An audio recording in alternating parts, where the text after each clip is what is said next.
July 1st, 1991, Malibu, California, 2:14 p.m. Michael Landon, America's father figure, the man who played Little Joe Cartwright on Bonanza and Charles Ingalls on Little House on the Prairie, the actor, director, producer who embodied wholesome family values for 3 decades, died of pancreatic cancer at age 54.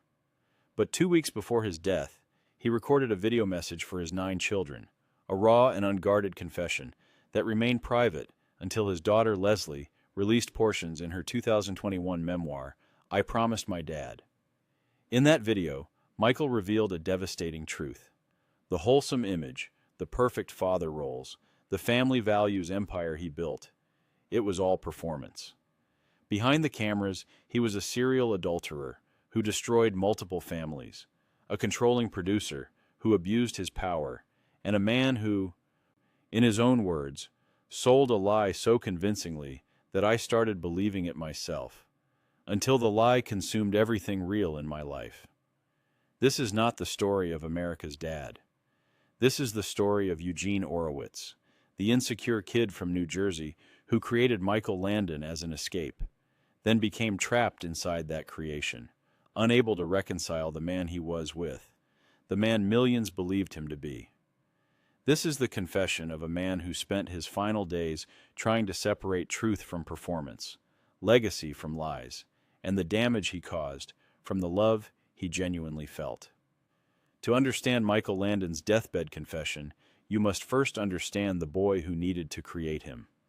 Born Eugene Maurice Orowitz on October 31st, 1936, in Forest Hills, Queens, Michael's childhood was marked by violence and instability. His father, a Jewish movie theater manager, was passive and distant. His mother was mentally unstable, attempting suicide multiple times in front of young Eugene, creating a home environment of constant crisis and unpredictability. I grew up terrified, Michael said in the video confession. Terrified my mother would kill herself. Terrified my father would leave. Terrified that everything could fall apart at any moment. So I learned to perform. I learned to be whoever I needed to be, to keep things calm, to make people happy, to avoid abandonment. That skill, becoming whoever people needed me to be, that's what made me a star. And that's what destroyed my life. Eugene escaped into athletics and theater in high school, discovering he could be popular, admired, wanted if he played the right role. He changed his name to Michael Landon, shedding Eugene Orowitz like a skin he'd outgrown, and headed to Hollywood. By 1959, at age 22, he landed the role of Little Joe Cartwright on Bonanza, the charming youngest son on the most-watched show on television. For 14 years, Michael played Little Joe, brave, loyal, moral, the son every father wanted. But according to his confession, even then the disconnect between image and reality was destroying him. I was playing this good son on TV while treating my actual family like an inconvenience, he said. I was gone constantly, filming, promoting, working. My first wife, Dodie, and my kids barely saw me. And when I was home, I was still performing, still being Michael Landon the star, instead of the husband and father they needed. By 1962, Michael began the first of many affairs, a pattern that would continue for decades. I told myself I deserved it, he said in the video. I was working so hard, under so much pressure. The affairs were my reward, my escape. But really, I was just repeating my parents' pattern, creating chaos, hurting people who loved me, proving that I was exactly the damaged person I was afraid I was. Stop here. What comes next changes everything. The wholesome empire built on infidelity. 1974-1983. Little House on the Prairie. In 1974, Michael Landon created, produced, directed, and starred in Little House on the Prairie, based on Laura Ingalls Wilder's beloved books. The show became a cultural phenomenon, running for 9 seasons and becoming synonymous with wholesome family entertainment. Michael played Charles Ingalls, Pa, the moral center of the show, the perfect father who loved his family unconditionally, who taught life lessons with gentle wisdom, who represented everything good and decent about American values. The irony, as Michael acknowledged in his confession, was devastating. While playing the perfect father on screen, he was destroying his actual family off screen. In 1974, the same year Little House premiered, Michael began an affair with Cindy Clerico, a stand-in on the show, who was 19 years old, the same age as his daughter Leslie. The affair continued for years while Michael remained married to his second wife, Lynn No, with whom he had 4 children. I was filming scenes where Pa Ingalls talked about fidelity and family values, Michael said, then going to my trailer to have sex with Cindy between takes. I was teaching my TV daughters about integrity while lying to my actual daughters. The compartmentalization required to live that double life. It broke something in me. I stopped being able to tell what was real and what was performance. The affair became an open secret on the Little House set. Cast and crew knew. His wife Lynn knew but was trapped. Speaking out would destroy the show's wholesome image and likely end Michael's career, taking her financial security with it. Michael's children knew, experiencing the cognitive dissonance of watching their father play the perfect dad on TV while betraying their mother in real life. My kids would watch the show, Michael said, his voice breaking, and they'd tell me how much they loved Pa Ingalls, how they wished I was more like him. And I wanted to scream, to tell them Pa Ingalls was fake, that I was a fraud, that the man on TV was everything I wished I could be, but wasn't. Instead, I just smiled and went back to work, playing the role better and better while becoming less and less of a real person. In 1980, Michael divorced Lynn and married Cindy, who was now 24 while he was 43. His older children were devastated, particularly Leslie and Michael Jr., who felt betrayed not just by the divorce, but by their father's hypocrisy, preaching family values on TV while destroying his actual family. This is where the official biographies quietly skip forward. The power he abused. 1974 to 1989. Michael Landon wasn't just the star of Little House on the Prairie. He was the creator, executive producer, primary director, and had final say on every aspect of production.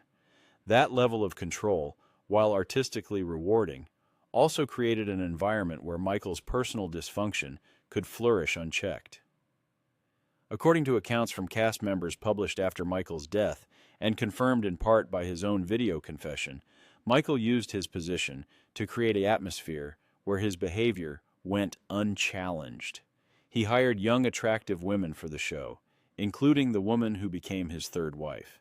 He made casting decisions based partly on personal attraction. He created situations where power dynamics made saying no to him professionally dangerous. I told myself I was building a family atmosphere on set, Michael confessed. But really, I was building a kingdom where I was untouchable, where my affairs were ignored, where my moods dictated everyone's day, where people depended on me for their livelihoods so they couldn't call me out on my behavior. I confused being powerful with being right. Michael also acknowledged controlling behavior that hurt the careers of others. When Melissa Gilbert, who played Laura Ingalls, and whom Michael had known since she was a child, wanted to pursue other projects as she got older, Michael made it difficult, suggesting she was being disloyal.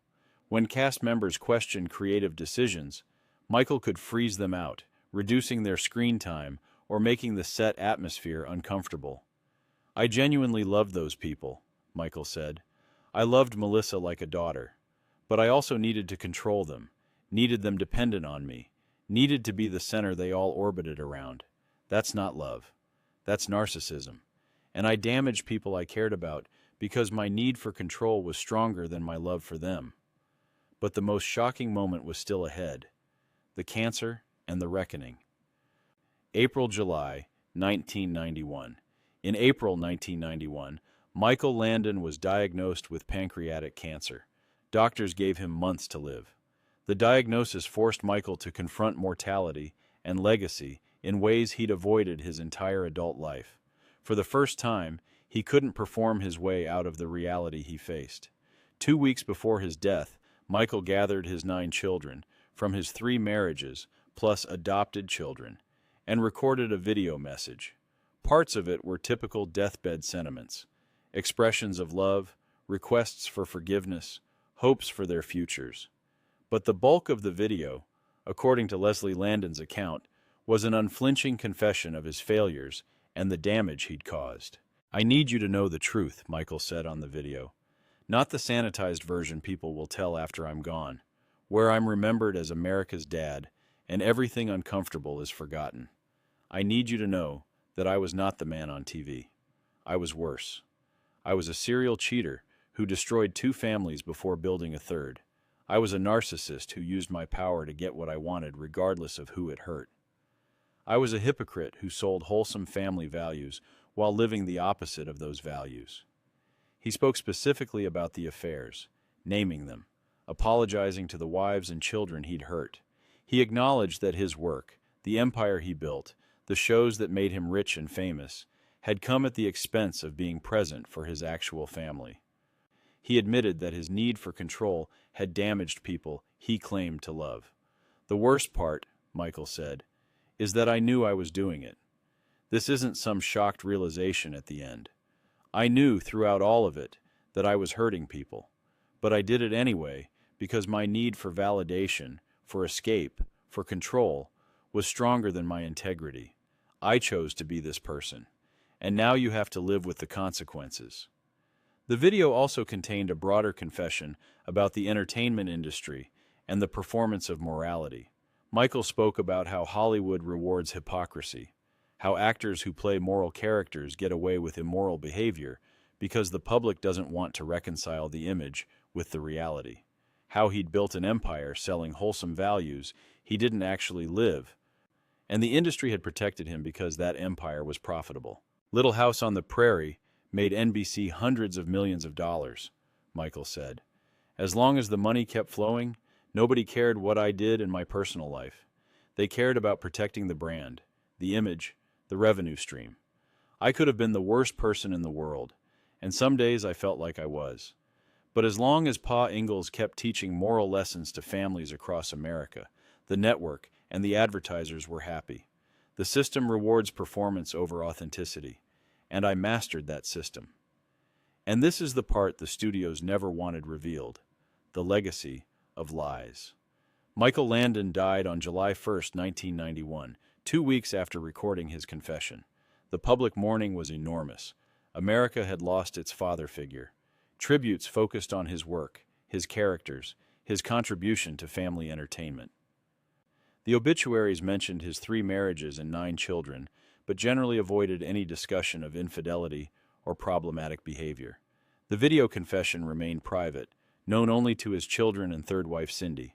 It wasn't until 30 years later, in 2021, that Leslie Landon included excerpts in her memoir, finally making public what her father had acknowledged privately.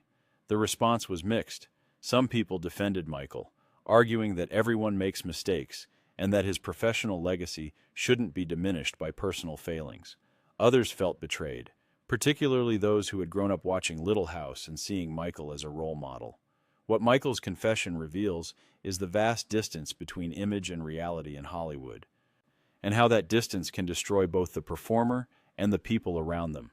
Michael Landon created a wholesome persona so convincing that it became his prison.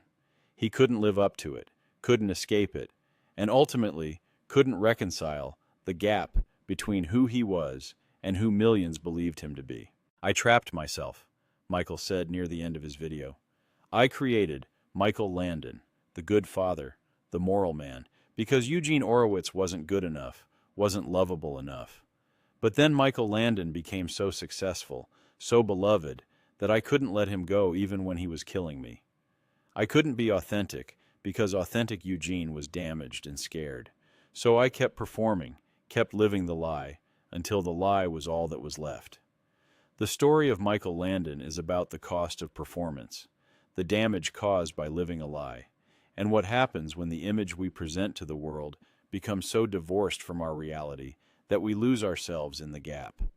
His final confession was an attempt to reclaim some authenticity at the end, to make sure at least his children knew the truth, even if the public never would. But it also raises uncomfortable questions about the stories we tell ourselves about celebrities. How many other beloved figures are performing wholesome values they don't live? How complicit are we, the audience, in demanding those performances while ignoring evidence that they're fraudulent? What responsibility does the entertainment industry have to stop rewarding and protecting hypocrites who profit from selling authenticity they don't possess? Michael Landon's greatest creation wasn't Bonanza or Little House on the Prairie. It was Michael Landon himself, the character he played so convincingly that millions never questioned whether it was real. And his final performance, in that Deathbed video, was the only honest one. The moment when he stepped out of character and admitted that the man America loved had never actually existed. "I hope," Michael said at the end of his confession, "that you remember me as flawed, not as Pa Ingalls, not as Little Joe, not as the characters I played, but as Eugene, the scared kid who became Michael Landon because he didn't think Eugene was good enough to love. And maybe, if you can forgive Eugene for his failures, I can finally stop performing and rest." 2 weeks later, Michael Landon and Eugene Orowitz were gone. But the confession remained, a testimony to the cost of living a lie and the final attempt of a dying man to be seen for who he actually was, rather than who he'd convinced everyone he should be.